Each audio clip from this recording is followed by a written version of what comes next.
APJ Abdul Kalam ছোটবেলা থেকেই পড়ার অভ্যাসটা ছিল প্রচণ্ড, পড়তেন তিনি সবসময়। তার উইংস অফ ফায়ারে তার বইতে লিখেছেন যে 4টা বই আমার সাথে সব সময় ছিল, এবং তিনি সমস্ত ধর্মগ্রন্থ পাঠ করেছেন, সমস্ত ধর্মের জ্ঞান অর্জন করার চেষ্টা করেছেন বিজ্ঞানী হওয়ার পরেও।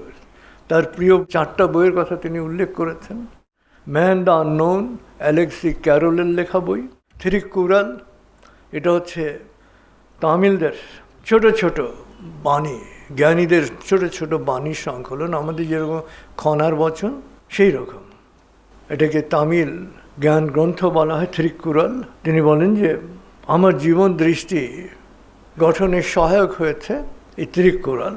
এবং 3 নম্বর বই এপিজে আব্দুল কালাম বলেছেন যে 50 বছর আমাকে জীবনযাপনের যে প্রবাহ প্রক্রিয়ায় সাহায্য করেছে সেটা হচ্ছে light from many lamps, Lillian ওয়াটসনের লেখা।